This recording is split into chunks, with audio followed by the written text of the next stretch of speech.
pense pas qu'on soit juste ici pour obtenir une revendication, enfin pour pousser une revendication auprès de l'État pour obtenir quelque chose de l'État.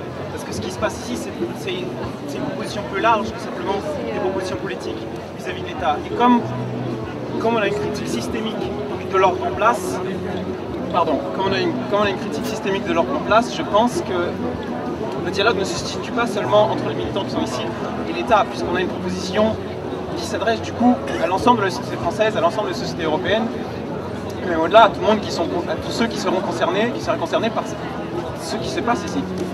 Et voilà, je pense que la raison de rester aussi longtemps que possible ici, c'est parce que ce qu'on fait est en train de changer une conscience politique commune en France et en Europe. Donc voilà, puisqu'on ne se bat pas seulement pour des revendications, on se bat pour qu'il se passe quelque chose dans l'espace public.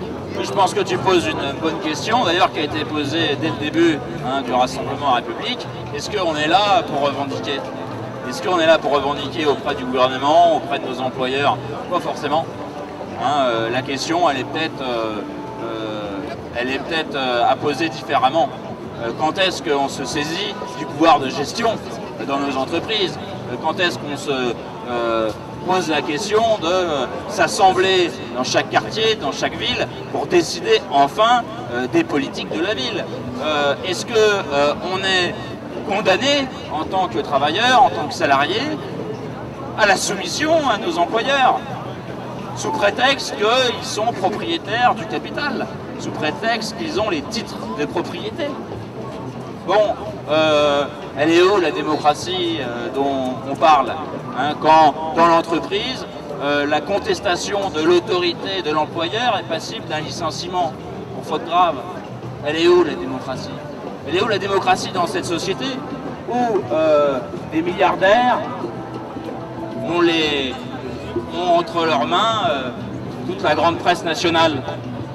Elle est où la démocratie entre celui qui travaille 40 ou 45 heures par semaine et qui n'a pas le temps, la disponibilité, la ressource pour ouvrir le journal et s'informer de l'actualité politique de son pays, et celui qui a Libération entre les mains, Le Figaro entre les mains, Le Monde entre les mains?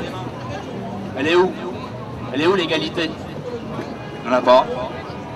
On vit l'esclavage. Ça s'appelle le salariat. Le salariat, nouvelle forme d'esclavage. Est-ce qu'on doit l'accepter encore longtemps? En 1789, il y a une révolution en France, une révolution bourgeoise, une révolution qui était aussi une révolution populaire, une révolution paysanne, qui a survécu de cette révolution à travers les restaurations, l'Empire. Ce qui a survécu, c'est la terre aux paysans.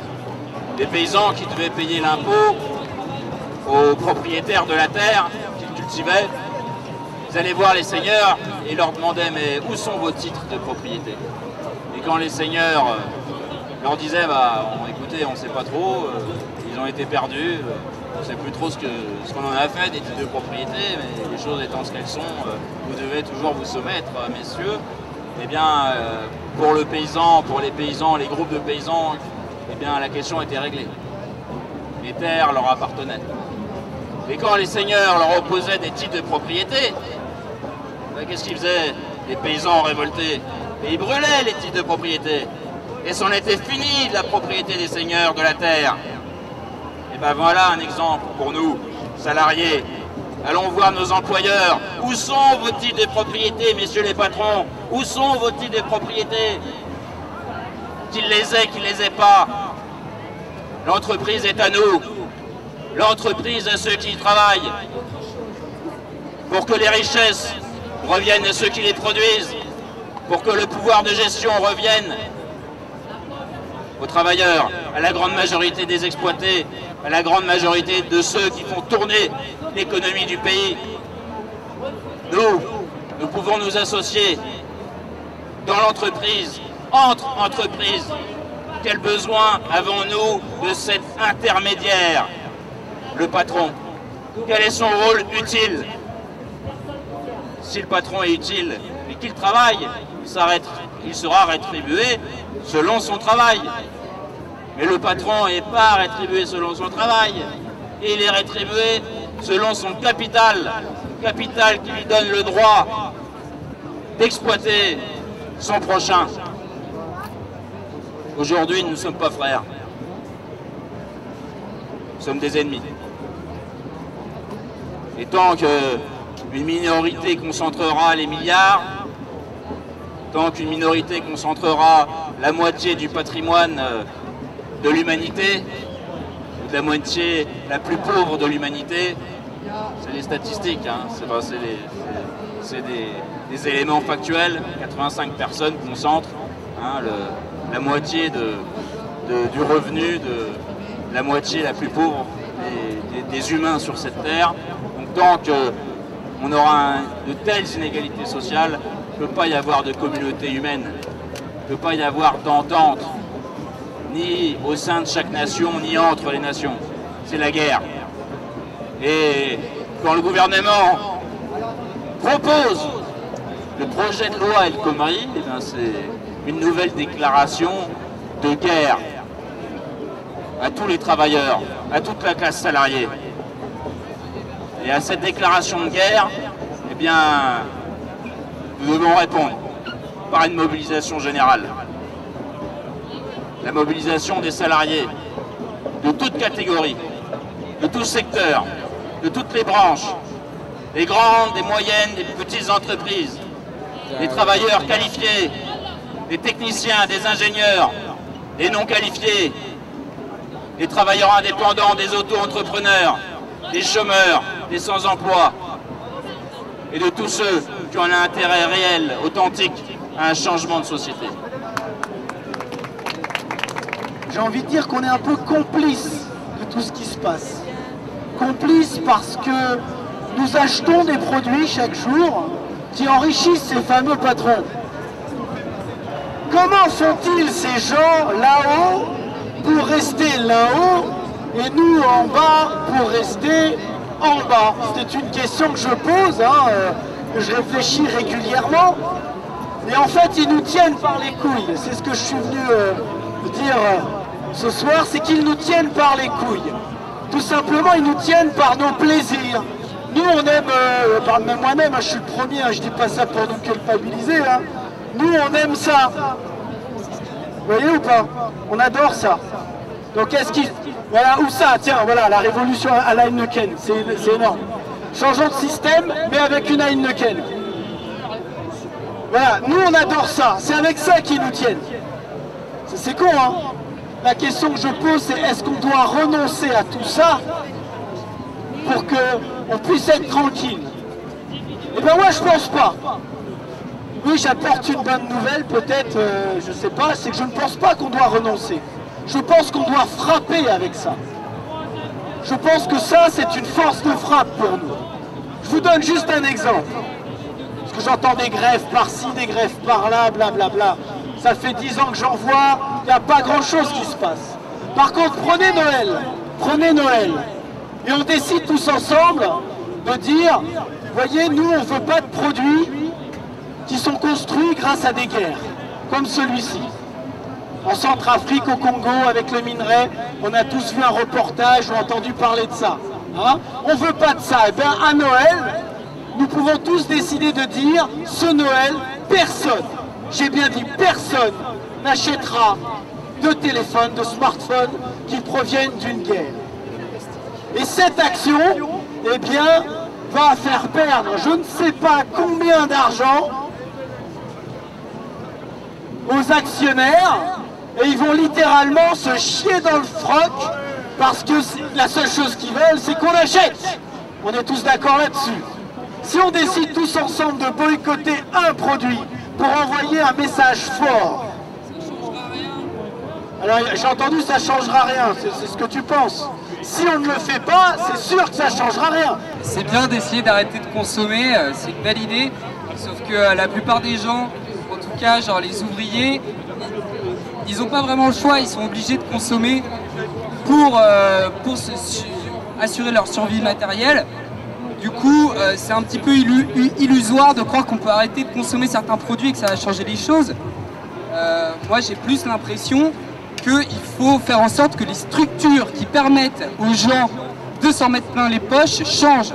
Et c'est ça, interroger, enfin en tout cas poser la question en son cœur et essayer de genre aller au fond du problème. Le fond du problème, c'est pas qu'on arrête de consommer. On sera toujours obligé d'acheter de l'eau et de la bouffe pour survivre. Et de la bière. C'est vital, c'est vital. C'est comme cette idée de croire qu'on pourrait tous vivre en communauté autonome, sortir du système. Alors oui, c'est super bien de vivre dans des communautés autonomes et pas avoir besoin de consommer et être autoproduire tout ce que tu fais, c'est super. Sauf que c'est presque légitimer le système en place en disant qu'au final, il n'est pas si répressif que ça, puisqu'il y a des gens qui arrivent à en vivre en dehors. Donc moi je pense qu'il faudrait plutôt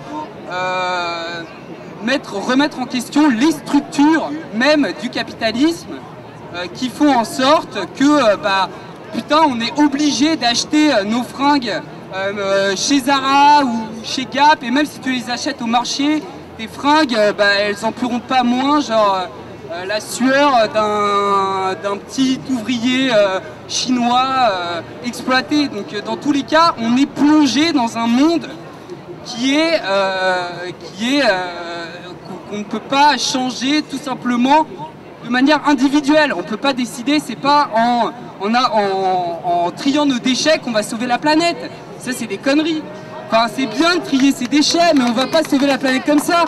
Non, mais pendant que la Chine rentre dans l'industrie du charbon, mais on peut trier nos déchets autant qu'on veut, la planète, elle va mourir. Le nucléaire, c'est pareil, on peut trier nos déchets tant qu'on est dans une industrie nucléarisée, ça va rien changer. Donc arrêtez de consommer certains produits. Bon, ça va changer à petite échelle, mais il faut changer les structures même du système. C'est pas en arrêtant de consommer les produits Nestlé. Oui, c'est bien de le faire, c'est des bonnes actions, c'est bien aussi genre de vivre dans des communautés autonomes et être autosuffisant, c'est super. Mais on ne peut pas tous vivre dans des communautés autonomes et être autosuffisants. Il y a des gens, notamment les ouvriers, les employés, les salariés, qui sont obligés de pointer et ils aimeraient bien acheter au marché bio et cultiver leurs légumes, sauf qu'ils n'ont pas le temps parce qu'ils travaillent toute la journée, ils sont obligés d'aller faire leurs courses chez Lidl. Donc il faut changer les structures et interroger, se poser le problème de manière profonde et aller au-delà juste de cette histoire de consommation, de décroissance. Et c'est très bien aussi d'essayer de moins consommer, de consommer de manière plus équitable et plus juste. Mais ça suffit pas. Il faut changer les structures même du capitalisme. Je n'ai pas utilisé le mot décroissance. Je n'ai pas parlé de ça, mon ami. Et c'est justement ça qui je pense, est problématique. C'est qu'on se dit, c'est soit on reste dans ce système, soit on revient à l'âge des cavernes. La question, c'est comment on envoie un message fort pour qu'il change les choses. Et je pense que en agissant sur là où ils nous tiennent, c'est-à-dire la consommation, le message peut être mieux entendu. 1, 2, 3. Ils ne nous tiennent pas que par la consommation, ils nous tiennent surtout par le rapport de domination salariale. Le salariat, c'est ça qui fait qu'on est encore... Pour consommer, non?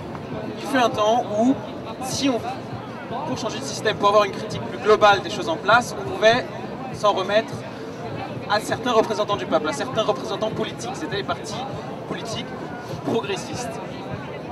Bon, maintenant, on sait très bien, c'est une chose, ça fait 20 ans que une certaine gauche, la gauche du gouvernement, a cessé de vouloir d'aspirer à changer le monde. Elle s'est parfaitement mis d'accord avec le système en place, et que même les partis progressistes qui portaient une autre vision, une vision alternative, ne parviennent pas à réaliser leur agenda.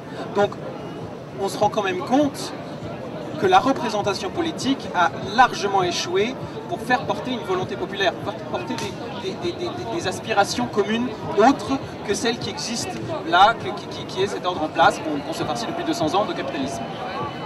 Et c'est là, donc, je pense que c'est justement l'intérêt de quelque chose comme ce qui se passe ici, c'est-à-dire que quelque chose d'autre se crée. Ça n'a pas encore de pouvoir politique, c'est vrai, parce qu'on est encore engoncé dans un système représentatif. Mais ce que je veux dire, c'est que là où les deux ont raison, je pense, c'est que si autre chose doit advenir, si une autre opposition doit advenir, elle doit se situer en dehors et du système productif actuel et du système politique actuel, puisque les deux sont intimement liés. Alors moi je suis un petit peu arrivé en cours de route. J'ai cru comprendre que ça parlait de consommation, de décroissance. Moi je dirais de toute façon on consomme ce qui est produit. Mais le capitalisme nous contraint de produire ce que la bourgeoisie a décidé. Et pas, on n'a pas un contrôle sur ce qui est produit. Donc on n'a pas un contrôle total sur ce qu'on consomme. Ce qui se passe sur cette place de la République, c'est des choses qui se sont déjà déroulées en France. Ce n'est pas la première fois qu'il y a eu de la révolution en France. Ce n'est pas pour rien qu'on a coupé la tête du roi, Louis XVI, pour lui dire stop, nous ne voulons plus de cet accaparement de richesses par un clan, par une famille. Alors aujourd'hui, moi je pense que si on ne réussit pas à transformer l'essai en un mouvement politique citoyen, avec des dirigeants qui auront l'obligation de rendre compte et de mettre en place un système d'autocontrôle, parce que l'être humain est faillible, c'est comme ça. Une fois qu'il est laissé à lui-même, il va se mettre à faire des pratiques douteuses, nébuleuses. Alors aujourd'hui, il faut nous organiser, mettre en place des AG de communes, mettre en place des AG de quartier pour capitaliser, formaliser le mouvement et aller au suffrage des Français. Parce que la révolution, comme on l'a vécu, il faut tout casser, ou il faut être dans des mouvements de contestation inutiles, stériles, ça c'est terminé. Aujourd'hui, sur cette place, au vu des échanges qui se déroulent, on voit qu'il y a des gens capables de proposer une alternative face à cette horde de politiciens qui ont tout échoué en France depuis ces dernières décennies et qui continuent à attiser la haine à travers des faux problèmes de voile islamique qui n'ont aucune différence avec le voile chrétien. Mais on nous donne l'alibi du voile islamique pour attiser la haine, attiser les peurs, monter les communautés les unes envers les autres. Le problème de la France, ce n'est pas le problème du voile islamique, c'est le problème du chômage, c'est le problème de l'emploi, c'est le problème de la production. Et c'est ça le véritable débat. Et le vivre ensemble aujourd'hui, les terroristes du vivre ensemble, ce ne sont pas ceux qui sont dans les banlieues, c'est les politiques. Parlons un peu du chômage. Le chômage, il y a deux mots. Ceux qui ont inventé toutes ces machines, il faut les détruire. Est-ce que les capitalistes sont prêts à les détruire? Non. Donc, maintenant, je me réfère à Étienne de la Boétie. Le discours sur la servitude volontaire. Donc, il ne faut pas que le peuple soit asservi. Il ne faut pas le soutenir. Et il tombera, comme disait Étienne de la Boétie, au Moyen-Âge, comme un arbre colossal. Il faut se refaire à l'histoire. Il ne faut pas voter pour ces gens-là. Ceux qui ont fait toutes ces machines, il faut les détruire. Et il y aura du travail pour tout le monde. Merci. Tu parlais tout à l'heure de critiquer la décroissance. Tu parlais par exemple que, je ne sais plus, la décroissance, ça empêcherait les pauvres de pouvoir accéder à des biens de consommation et autres. Mais il ne faut pas que tu oublies une chose, c'est pas seulement, tu parlais des yachts et autres, mais si tu connais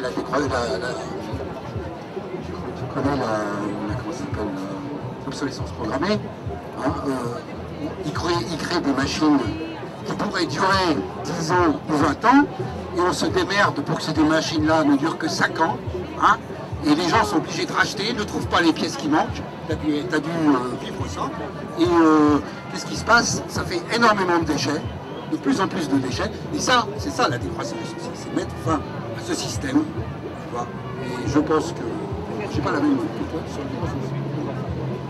On est là pour parler. Le nombre de gens qui surconsomment et même s'endettent pour posséder des choses qui leur donnent un statut social et une certaine reconnaissance sociale est colossal.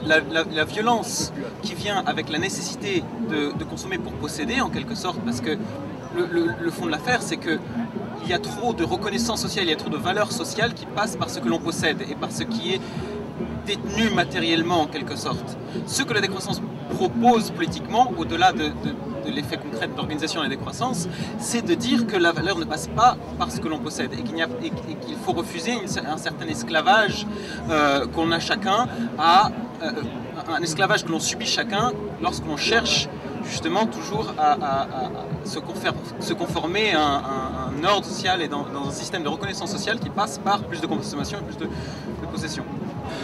Voilà, j'écoute la conversation depuis 10 minutes. Il y a un mot qui n'est pas apparu, ça me surprend qu'il ne soit pas apparu, c'est le mot fiscalité. Parce que tout part de là, quand même. Moi, je reste un peu de façon un peu primaire, un peu marxiste. Je suis désolé, hein, c'est pour ceux que ça ne plaît pas. C'est-à-dire qu'en gros, je crois qu'on est conditionné par les systèmes de production qui nous environnent. Voilà, pour le dire très simplement. C'est eux qui nous façonnent. Si les gens croient que le bonheur c'est consommer, c'est parce qu'on a des structures de production qui nous incitent à le penser.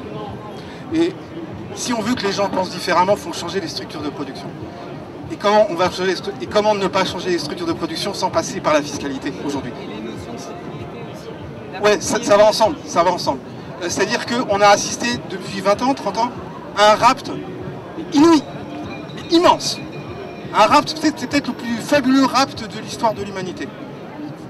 C'est-à-dire que les sommes qui sont planquées dans ces paradis fiscaux sont gigantesques. Ça dépasse l'imagination.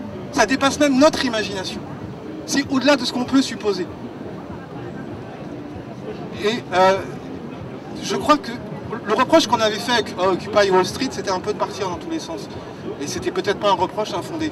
Moi, je me demande s'il ne faut pas d'abord penser de façon stratégique. De dire que si d'abord on s'occupe du problème de la fiscalité, de pourquoi est-ce que Madame Bettencourt elle paye 8% d'impôts? Moi, j'en paye 40. Et personne ne... Et moi, dans les conversations que j'ai avec mes collègues, personne n'a l'air de comprendre ce que je dis. Je dis ça, et j'ai l'impression, comme dans les BD, quoi, je vois les gens, ils ont une bulle dans la bulle, et les gens ont l'air un peu bêtes, parce qu'ils n'arrivent même pas à comprendre ce que je dis. Peut-être qu'ils comprennent d'une manière abstraite, mais de manière concrète, ils ne comprennent pas. Et je comprends qu'ils ne comprennent pas, parce que c'est complètement abstrait. Donc, est-ce que stratégiquement, on n'aurait pas d'abord intérêt à appuyer là où ça fait mal, c'est-à-dire sur la question fiscale, la question de l'évasion fiscale, et après, ouais, la question de propriété, mais après, ça vient après. Voilà, c'est tout ce que je voulais dire. J'ai entendu tout à l'heure quelqu'un dire qu'il faut casser les machines, le travail, ça aliène les gens. Moi, je voudrais revenir là-dessus parce que je ne suis pas d'accord du tout. Le boulot, quand on en a un, quand on a la chance d'en avoir un, c'est un formidable outil d'émancipation et c'est un formidable outil de kiff. Quand on a un métier qu'on aime, on peut s'éclater en travaillant. Je crois que le vrai problème, c'est qu'on a perdu la notion de la place du travail.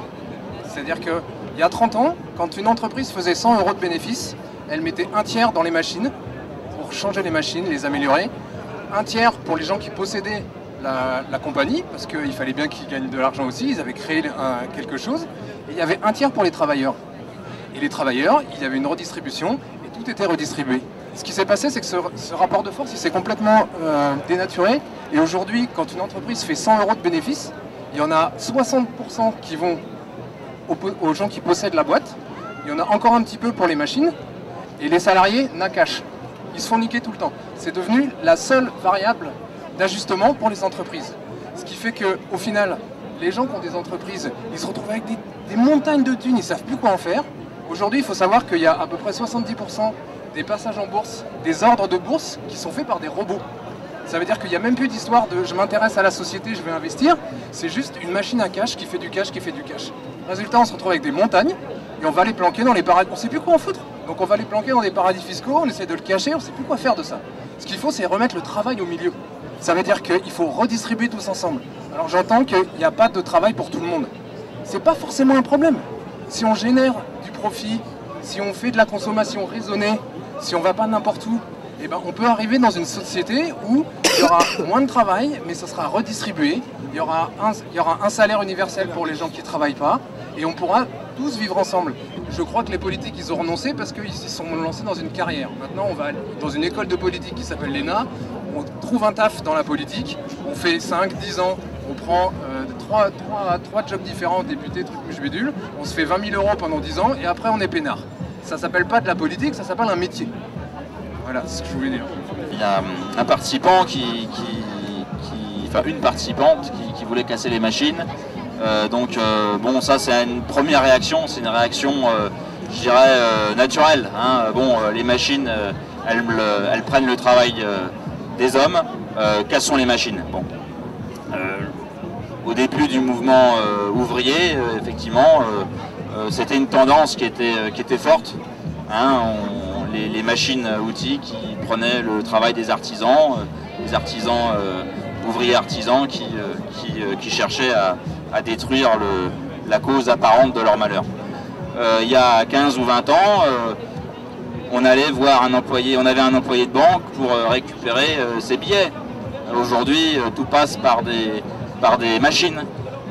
Des machines à la poste, des machines à la banque, des machines pour recharger sa Navigo, des machines pour faire des articles, pour l'équipe, ou pour afficher les résultats des dernières élections. Des machines partout. Des machines à la caisse, au supermarché. Soit on baisse radicalement le temps de travail, et soit la baisse du temps de travail accompagne le développement des technologies, ou bien c'est le chômage de masse, comme on le connaît et comme il va se développer encore les années à venir. Aujourd'hui, nous sommes 6 millions de vrais chômeurs dans le pays. Hein, selon les statistiques officielles, nous avons un peu plus de 3 millions de chômeurs de la catégorie A, c'est-à-dire de personnes qui ne travaillent pas, qui cherchent un emploi mais qui ne travaillent pas. Et on a aussi les chômeurs qui ne travaillent pas et qui ne cherchent plus d'emploi ou qui sont hors statistiques. Et les chômeurs de la catégorie A et plus les chômeurs hors statistiques, ça fait 6 millions. Auquel on peut ajouter effectivement les chômeurs officiels de la catégorie B, C, D, qui demandent un emploi, mais qui travaillent un petit peu. Bref, si on intégrait les 6 millions de chômeurs, toutes choses égales par ailleurs, dans la production, on pourrait réduire le temps de travail à 25 heures. Toutes choses égales par ailleurs. Le temps de travail moyen en France, il est de 38h30. Si on considère les temps partiels, hein, c'est-à-dire temps plein, temps partiel, confondus, on fait une moyenne, 38 heures et des poussières. 6 millions de chômeurs, 28 millions d'actifs, faisons le calcul. Pourquoi on parle de production? Pour produire quel type d'objet, quel type de bien, etc. C'est-à-dire que exercer une activité humaine, etc., qui a du sens dans une collectivité plus ou moins large, c'est très important. Mais quelle est la finalité concrète de cette activité? Parce que la production dans l'absolu, la production déracinée de toute évaluation éthique, ça crée des aberrations, ça crée une société qui court... Bonsoir. Je ne sais pas.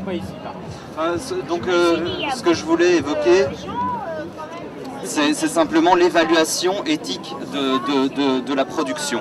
Il faut opposer la propriété lucrative à la propriété d'usage. Il faut abolir la propriété lucrative. Il faut que les salariés, les gens qui travaillent dans une entreprise, soient copropriétaires de leurs entreprises. Qu'est-ce que j'entends par là? C'est ce que Bernard Friot, un sociologue qui a pris la parole il n'y a pas si longtemps, propose. Il faut opposer la propriété d'usage à la propriété lucrative. On ne va pas attendre que les institutions en place décident de redistribuer les richesses de manière équitable. Ça n'arrivera pas. Ça n'arrivera pas. Il faut changer la notion de propriété pour se réapproprier nos lieux de travail et faire en sorte que les salariés soient copropriétaires de leurs entreprises. Et là, ça marche pas, l'anarcho-syndicalisme en Espagne. C'est pas de l'anarcho. Bon, appelle ça comme tu veux, mais il faut mettre au centre du débat la notion de propriété. Justement, à propos de la propriété d'usage, il y a quand même des cas où il y a eu des ouvriers, ça va disons, par exemple, vous avez dû entendre parler des ouvrières de Lipton à Gémenos. Eh ben, elles ont tenu 3 ans et 125 jours et elles ont réussi donc à arracher l'outil, la machine outil. Alors on est en coopérative, on est quand même salarié. donc tout le monde est salarié. Et quand la boîte elle fait faillite, l'avantage c'est que vous avez quand même des chômages, des indemnités chômage, tout ça. Voilà, alors il faut surtout refuser l'auto-entrepreneuriat, qui est vraiment une arnaque. Et c'est vrai que le système coopératif, c'est vraiment super, parce que en fait, tout le monde est au même niveau. Voilà, et il y a une certaine égalité. Si on cesse de parler de propriété comme un droit absolu sur une chose, mais plutôt comme une légitimité d'usage d'une chose, alors on ne parle pas, alors on ne dira plus je possède parce que j'ai un droit absolu dessus, parce que j'ai payé pour ça et parce que j'ai un papier qui justifie cette propriété, mais plutôt je le possède parce que c'est une chose essentielle à ma vie, c'est une chose qui me maintient, qui me nourrit ou qui me loge, et voilà, et parler d'abord de légitimité d'usage, de légitimité d'accès pour l'importance que ça a sur notre vie, plutôt que simplement de possession comme une forme d'accaparement des choses. Parce que si on parle de propriété comme un droit absolu, alors on parle aussi de propriété comme quelque chose qui prive d'autres personnes qui auraient plus besoin que nous de ce qu'on possède. Alors que justement, si on parle de légitimité d'usage, alors ça devient quelque chose de relatif, et on parle d'abord et on donne la priorité du coup à ceux qui ont réellement besoin de ce qui est à disposition de tous et de ce qui est pour tous. Il faut savoir que dans le monde, 50% de la population mondiale ne possède rien. 10% de la population mondiale possède 86% des richesses. Et 14% possèdent le reste. 40% possèdent le reste. Voilà, c'est tout ce que je veux dire. On parlait de propriété, et le chiffre ne fait que croître, c'est-à-dire qu'on est à 50%, mais ce chiffre est en croissance. Quand on 10% de gens qui possèdent, ils diminuent, c'est-à-dire il y a de moins en moins de gens qui possèdent de plus en plus. Donc, vers quel monde allons-nous? Les 100 plus grandes familles du gratin de la haute bourgeoisie, qui représentent environ 450 personnes, ont perçu uniquement en 2010, sous forme évidemment j'imagine de dividendes, etc., une somme modeste de 8,6 milliards d'euros. Il faut rendre coup pour coup. Juste pour l'année 2010, hein. Ça va être 2011, 2012, 2013, voilà, chaque année ça tombe. Voilà. Moi je me pose la question de savoir ce qu'ils en font de cet argent, tous ces gens qui en gagnent des milliards et des milliards comme ça. Je viens d'une famille on est tous issus du public. Mon père, ma mère, mon grand-père, mes deux grands-pères, hein, tout le monde. J'ai même un frère, je vais me faire huer, qui est policier, navré, désolé. Et on a tous envie d'agir pour la population. En fait, on en a tous eu marre à un moment dans notre vie de travailler finalement pour des gens qui justement allaient planquer ce pognon très très loin, là où personne ne pouvait le toucher. Nous, on l'a dépensé, le pognon qu'on a gagné. C'est-à-dire que nous, dans notre famille, on l'a dépensé pour des murs qui couvraient nos têtes, pour nos enfants, pour nos petits-enfants, pour nos arrière-petits-enfants. Et moi aujourd'hui, je suis issue de cette famille-là. J'ai pas de diplôme parce que ça m'a... Excusez-moi, c'est dur.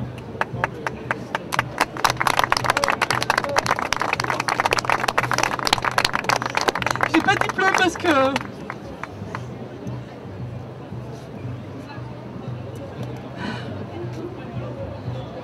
Parce que c'était toujours la même chose, il fallait être plus fort que l'autre, écraser l'autre pour réussir à être meilleur, toujours meilleur. Meilleur pour quoi faire? Nous, moi, la seule chose que je voulais faire, c'était aider mon prochain en travaillant parce que ça m'importait. J'ai arrêté les études à 19 ans pour travailler et je me suis fait écraser par cette société. Je me suis fait écraser par mon travail alors que j'avais qu'une seule envie, c'était d'être meilleur par mon travail. Aujourd'hui, je suis hôtesse d'accueil, je suis une sous-merde, clairement. Je travaille pour une société qui me donne envie de gerber, qui loue mon cul à une autre société qui est encore pire, je vais pas les nommer parce que sinon j'aurai des gros problèmes. Je risque juste ma place et donc je risque juste le chômage. Et si je suis au chômage, je suis juste dans la merde. Je vis dans un 20 mètres carrés de merde avec des cafards et au niveau des poubelles et des caves. Et ça ne gêne personne à côté de ces gens-là qui gagnent des millions et des milliards. Et c'est juste honteux, et je n'arrive pas à comprendre comment, en plus, derrière ça, moi j'ai rien contre la propriété personnellement. Vous savez, la propriété pour moi elle est importante pour tout le monde, à partir du moment où vous vous en servez pour vivre, pour juste manger, pour vivre normalement. Pour la propriété d'usage, c'est quelque chose qui me plaît énormément. J'avais jamais entendu ce terme. Il me fait vraiment, il me met du baume au cœur, parce que mes parents qui ont lutté toute leur vie pour réussir à avoir juste un toit sur leur tête et une petite maison de campagne de merde qu'ils ont réussi à retaper par leurs propres mains. Ils ont 60 berges et ils arrivent juste à retaper 3 cailloux qui se battent au milieu de nulle part, dont personne ne voudrait. Et ça, bah, je vais vous dire un truc, ce qui m'écœure le plus, c'est qu'aujourd'hui on vient les voir eux, retraités du service public, on vient les voir eux en leur disant « Oh mais attendez, vous vivez dans un grand appartement, il faut partager. » Attendez, qui doit partager quoi là? Je rêve, j'hallucine en fait. Ces mecs-là, ils sont à l'autre bout du monde, ils en mettent tout notre pognon, tout ce que nous construisons, tout ce que nous faisons avec nos bras, tout l'argent que nous leur donnons par notre force de travail, ils l'emmènent à l'autre bout de la terre pour se faire des millions derrière notre dos. Et moi, mes parents qui ont cramé leur vie pour avoir une petite bicoque au-dessus de leur tête pour pouvoir faire pousser des tomates pour leurs petits-enfants, on veut leur retirer. Je me demande où on vit. C'est quoi ce délire? J'arrive pas à comprendre, là, je comprends plus, moi.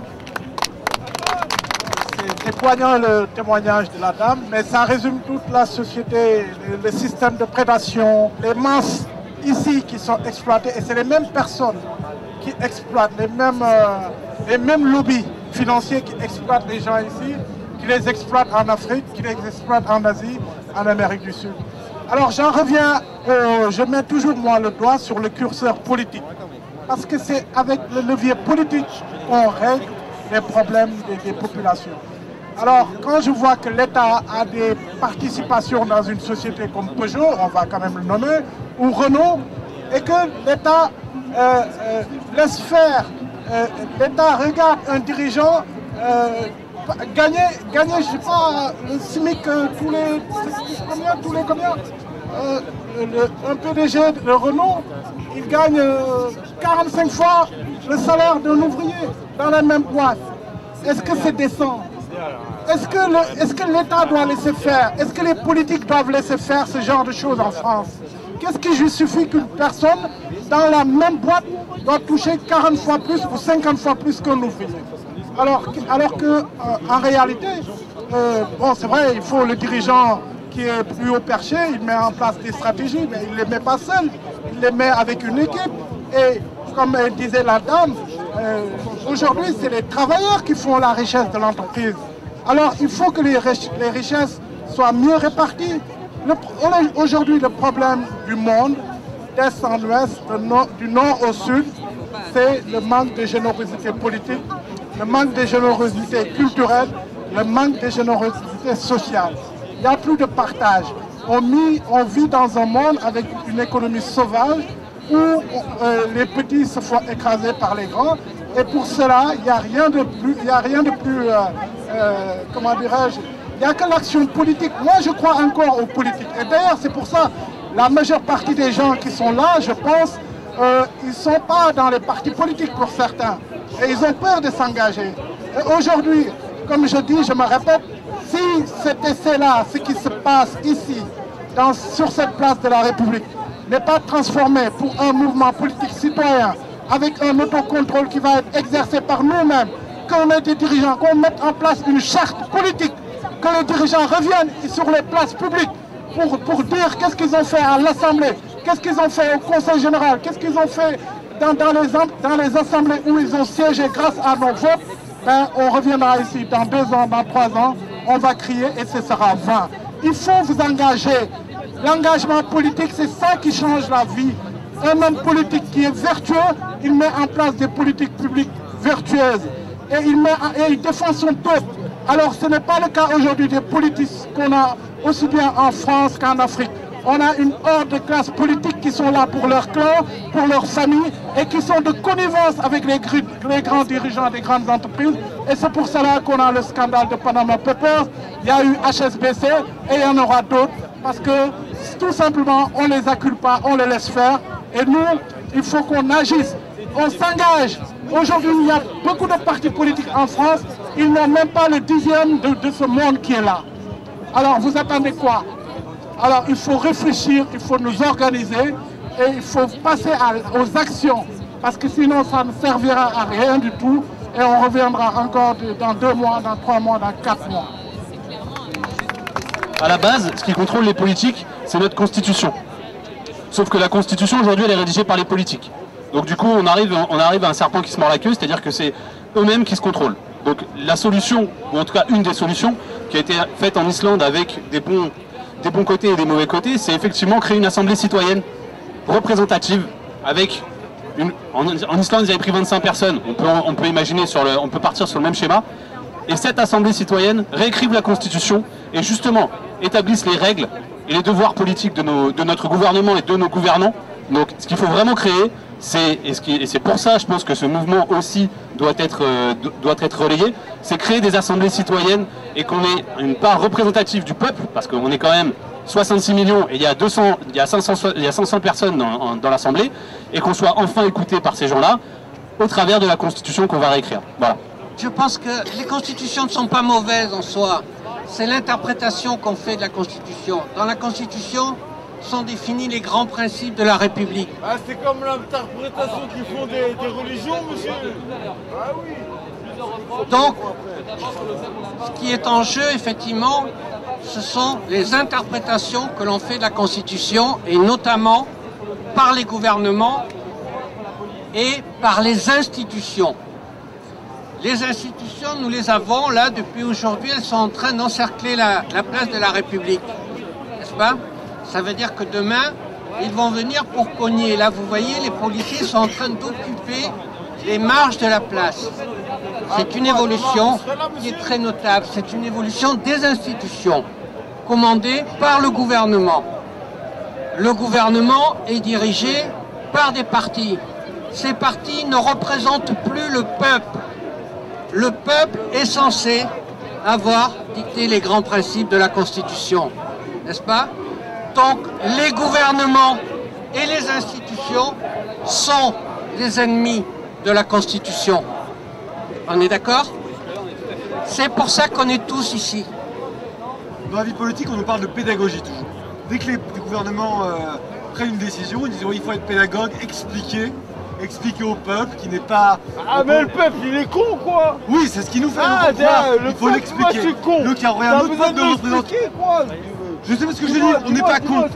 C'est ce que je veux dire, on n'est pas con et on est en mesure de comprendre. Et donc ce qui peut être intéressant... Je suis d'accord avec toi. Ce qui peut être intéressant, c'est de penser en effet que chacun est citoyen et chacun a le droit de prendre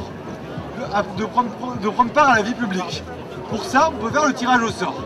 Le tirage au sort, c'est-à-dire que n'importe qui, n'importe quel citoyen peut être tiré au sort et être ramené aux affaires de la cité. On le tire au sort, on le ramenait à la guillotine pareil. Hein. D'accord, on tire au sort et n'importe qui. On le ramenait à la guillotine. On peut se sentir représenté et je suis persuadé que n'importe qui, vous, à côté de moi, à ma droite, à ma gauche, on est tous à même de comprendre. Et que c'est un moyen de lutter contre l'appropriation de la vie politique par certains. Et je pense que c'est une mesure qui peut paraître révolutionnaire, mais qu'il faut prendre en considération, qu'il est loin d'être idiote. Il faut déjà que le peuple puisse reprendre ses droits. Il y a un côté ne me libère pas, je m'en charge. Je pense que c'est aussi pour ça qu'on est réunis et c'est ça qui fait plaisir à voir en fait. Et il faut à un moment dire à nos dirigeants qu'on ne veut plus d'eux, élire des dirigeants qui ne sont pas issus des castes de l'ENA ou des gens qui sont bien nantis ou bien nés à la naissance, mais faire une assemblée qui soit pour le coup, si besoin d'assemblée, si on détermine qu'il y a besoin d'assemblée, parce que peut-être qu'il n'y a pas besoin d'assemblée, j'en sais rien, mais en tout cas s'il y en a une, il faut qu'elle soit représentative du peuple avec des gens qui sont vraiment issus de toutes les couches populaires, de toutes les religions, de la France dans sa diversité la plus totale en fait. Et je pense que c'est ce choix-là ambitieux qu'il faut faire. Et une dernière chose, parce que je l'ai entendu assez souvent, oui, peut-être que dans la lutte, il faut être stratégique et commencer par s'attaquer à un sujet plutôt que par un autre. J'ai entendu tout à l'heure s'attaquer à la fiscalité, en disant voilà, on va récupérer de l'argent et ensuite on pourra s'attaquer aux autres problèmes. Personnellement, je ne suis absolument pas d'accord avec cette idée-là. Je pense que si on veut bâtir une véritable société sur des bases nouvelles, Il ne faut pas attaquer un problème un par un et les prendre les uns après les autres à la queue leu-leu. Il faut s'attaquer à tous les problèmes, tous en même temps. Ça paraît compliqué, mais je pense qu'il n'y a que comme ça qu'on fait des sociétés viables. Pour avoir des élus vraiment représentatifs, il n'y a rien de tel que de se représenter soi-même dans les assemblées. Qu'aujourd'hui, bon, c'est quelques centaines de députés, quelques ministres, quelques hauts fonctionnaires qui dirigent, qui nous dominent en dirigeant. Parce que le travailleur ordinaire, la grande majorité de ceux qu'on appelle les citoyens, eh bien, sont finalement exclus de la vie politique, c'est-à-dire de l'Assemblée. Hein, l'Assemblée nationale, législative, donc l'Assemblée nationale légifère, pas nous. Hein, nous, on confie un mandat pour 5 ans à des députés qui ont tout pouvoir. Quand on reprend la Constitution de la Ve République, il est quand même dit très explicitement, c'est un article, tout mandat impératif est déclaré nul. Ça veut dire qu'on laisse exactement tout pouvoir à nos députés, à nos élus, hein, pour faire absolument ce qu'ils veulent. Ils peuvent promettre blanc et faire noir, ou l'inverse. Comment dire, ils sont tenus absolument, absolument pas par les engagements qu'ils ont pris auprès de leurs électeurs. Et c'est bien ça qu'il faut changer. Il faut en finir avec la démocratie représentative pour une démocratie directe. Une démocratie directe où on se représente soi-même, où on participe aux assemblées. Je pense que l'assemblée, c'est un bon principe. L'assemblée dans chaque entreprise, dans chaque unité de travail, pour décider comment on produit, pourquoi, pour qui.